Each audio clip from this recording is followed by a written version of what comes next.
नमस्कार साथियों, स्वागत है आप सभी का YouTube के द कॉन्सेप्ट चैनल पर। साथियों, आज के सेशन में भारतीय राष्ट्रीय कांग्रेस की स्थापना से पूर्व भारत में स्थापित राजनीतिक संस्थाओं के बारे में पढ़ेंगे कि भारत में कांग्रेस की स्थापना से पूर्व किन किन राजनीतिक संस्थाओं की स्थापना की जाती है तथा इन राजनीतिक संस्थाओं के संस्थापक कौन थे आदि से जुड़े हुए उन तमाम पॉइंट्स को कवर करेंगे जहां से एग्जाम में क्वेश्चंस बनते हैं। तो चलिए सेशन की शुरुआत करते हैं। जैसा कि मैंने बताया कि आज के सेशन में हम कांग्रेस की स्थापना से पूर्व भारत में स्थापित राजनीतिक संस्थाओं के बारे में पढ़ेंगे। तो देखिए, आज का सेशन याद करना एकदम ही आसान है। बस आप इन राजनीतिक संस्थाओं के संस्थापक का नाम ध्यान रखेंगे, क्योंकि इन राजनीतिक संस्थाओं का संस्थापना का नाम याद करना एकदम आसान है। क्योंकि भारत में एक दो ही राजनीतिक संस्थाएं ऐसे थे जिनका नाम इन राजनीतिक संस्थाओं के स्थापित स्थान के नाम से मिलता जुलता नहीं है। यानी कि कहने का मतलब ये हो गया कि कांग्रेस की स्थापना से पूर्व भारत में जितनी भी राजनीतिक संस्थाएं स्थापित की गई थी, उनमें से एक दो राजनीतिक संस्थाओं को छोड़ करके बाकी जितने भी राजनीतिक संस्थाएं थी उनका नाम इन पार्टियों के स्थापित स्थान के ही नाम से मिलते जुलते हैं। तो अब आपके मन में एक प्रश्न उठ रहा होगा कि भारत में आखिर वे कौन कौन से स्थान थे जहां पे इन राजनीतिक संस्थाओं की स्थापना की गई थी। तो भारत में आपको तीनों ही प्रेसिडेंसी, आपको बंगाल, बम्बई और मद्रास, इन तीनों ही प्रेसिडेंसी में राजनीतिक संस्थाएं स्थापित की गई थी। और भारत के बाहर लंदन में एक दो राजनीतिक संस्थाओं की स्थापना की गई थी। तो आप देख पा रहे हो कि मात्र तीन ही स्थान है भारत में, बंगाल, बम्बई और मद्रास, जो ये तीनों ही प्रेसिडेंसी हुआ करते थे। इन तीनों ही प्रेसिडेंसी में कांग्रेस की स्थापना से पूर्व राजनीतिक संस्थाएं स्थापित की गई थी। इसके अलावा भारत के बाहर लंदन में दो राजनीतिक संस्थाएं स्थापित की गई थी। तो आइए देखते हैं कि बंगाल में किन किन राजनीतिक संस्थाओं की स्थापना की गई थी। तो बंगाल में सबसे पहले जिन राजनीतिक संस्था का स्थापना किया गया था, उस राजनीतिक संस्था का नाम है लैंड होल्डर सोसाइटी, जिसे हम लोग हिंदी में जमींदारी एसोसिएशन के नाम से जानते हैं। तो जैसा कि मैंने बताया था कि एक दो ही राजनीतिक संस्थाएं ऐसी है जिनका नाम इन पार्टियों के स्थापित स्थान के नाम से नहीं मिलता जुलता है। उसमें से पहला नाम उभर करके आता है लैंड होल्डर सोसाइटी, जिसे हम लोग हिंदी में जमींदारी एसोसिएशन कहते हैं।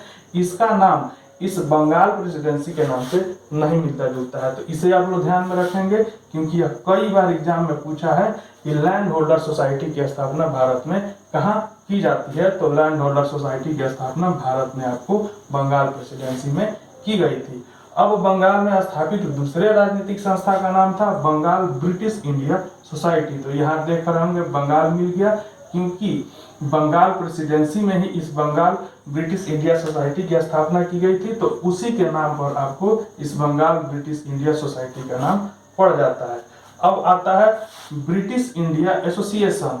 तो ब्रिटिश इंडिया एसोसिएशन की भी स्थापना बंगाल में की जाती है। तो इसे आप लोग याद रखेंगे। इसमें केवल बंगाल था और यहाँ पे बंगाल हटा दिया गया है। तो क्या हो गया, ब्रिटिश इंडिया एसोसिएशन की स्थापना आपको कहाँ की जाती है, बंगाल में। अब बंगाल में एक और ऐसी राजनीतिक संस्था है जिसका नाम इस बंगाल प्रेसिडेंसी के नाम से मिलता जुलता नहीं है, और इसका नाम हो जाता है आपको इंडियन लीग। और इंडियन लीग के अलावे एक और राजनीतिक संस्था है जिसका नाम है इंडियन एसोसिएशन, जिसे हम लोग भारत संघ के ही नाम से जानते हैं। तो बंगाल में आपको कुल 6 राजनीतिक पार्टियां स्थापित की गई थी, जिसमें से 3-4 राजनीतिक संस्थाएं ऐसी थी जिनका नाम इस बंगाल के नाम से मिलता जुलता नहीं है। जिसमें से पहला नाम है land holder society, British India association, Indian league और इंडियन एसोसिएशन। और यहीं से ही एग्जाम में क्वेश्चन पूछेंगे, क्योंकि ये तो आप आसानी से बता देंगे कि बंगाल ब्रिटिश इंडिया एसोसिएशन की स्थापना कहाँ हुई थी, बंगाल में।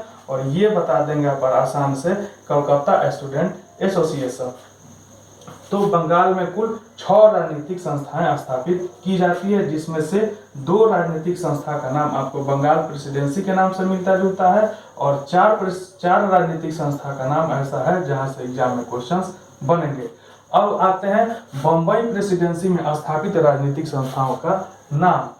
तो बम्बई में जिस पहला राजनीतिक संस्था स्थापित की गई थी उसका नाम था बम्बई एसोसिएशन। जैसा कि आप देख रहे होंगे बम्बई और बम्बई यहाँ पे मिल रहा है। तो इसे याद करने की आवश्यकता नहीं है, क्योंकि बम्बई के नाम से ही बम्बई में राजनीतिक संस्था स्थापित की गई थी, जिसका नाम पड़ा आपको बम्बई एसोसिएशन।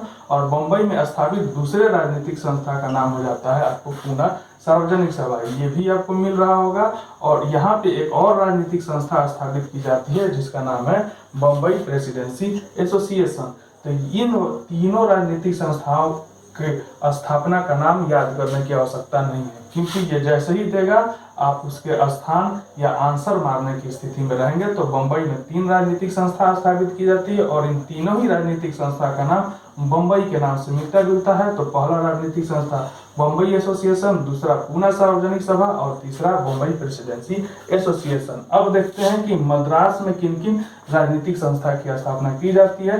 तो मद्रास में भी आपको मद्रास के ही नाम से मिलता जुलता मद्रास नेटिव एसोसिएशन की स्थापना की जाती है। और मद्रास में स्थापित दूसरे राजनीतिक संस्था का नाम था मद्रास महाजन सभा। तो इन दोनों राजनीतिक संस्थाओं का भी स्थापना का नाम ध्यान करने की आवश्यकता नहीं है, क्योंकि मद्रास प्रेसिडेंसी के ही नाम से मद्रास नेटिव एसोसिएशन और मद्रास महाजन सभा राजनीतिक संस्थाएं स्थापित की गई थी। अब भारत के बाहर यानी कि इन तीनों प्रेसिडेंसी के अलावे लंदन में भी 2 राजनीतिक संस्थाएं स्थापित की गई थी, जिनका नाम था लंदन इंडिया सोसाइटी। इसे भी आपको याद करने की आवश्यकता नहीं है, क्योंकि लंदन के ही नाम से यह मिलता जुलता है, जिसका नाम पड़ा आपको लंदन इंडिया सोसाइटी। और एक और राजनीतिक संस्था लंदन में स्थापित की गई थी जिसका नाम था ईस्ट इंडिया एसोसिएशन।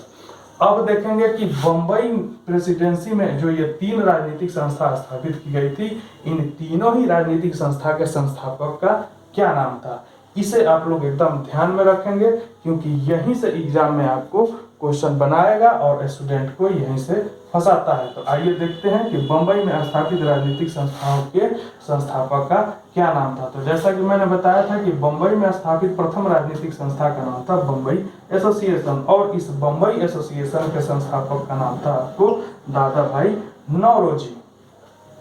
तो बम्बई में स्थापित इस राजनीतिक संस्था का क्या नाम था, बम्बई एसोसिएशन, और बम्बई एसोसिएशन के संस्थापक थे आपको दादा भाई नौरोजी। अब बम्बई में स्थापित दूसरे राजनीतिक संस्था का नाम है आपको पूना सार्वजनिक सभा, और पूना सार्वजनिक सभा के संस्थापक थे एमजी रनाडे और गणेश वासुदेव जोशी। तो पूना सार्वजनिक सभा की स्थापना आपको बम्बई प्रेसिडेंसी में होती है, और बम्बई प्रेसिडेंसी में स्थापित इन पूना सार्वजनिक सभा के संस्थापक एमजी रनाडे और गणेश वासुदेव जोशी थे। अब बम्बई में स्थापित तीसरे राजनीतिक संस्था का नाम होता है आपको बम्बई प्रेसिडेंसी एसोसिएशन, और इन बम्बई प्रेसिडेंसी एसोसिएशन के संस्थापक के तौर पे 3 व्यक्ति का नाम आता है। इनमें से एक थे फिरोज शाह मेहता, दूसरा बदरुद्दीन तैयब और तीसरा तैलंग जी। यानी इसे आप लोग ऐसे याद करेंगे, फिरोज शाह मेहता, तैलंग और तैयब जी, ये तीनों ही बम्बई प्रेसिडेंसी एसोसिएशन के संस्थापक थे। यहाँ गलती से कलकत्ता लिखा गया था, इसीलिए मैंने इसे मिटा दिया, इसे आप लोग ध्यान में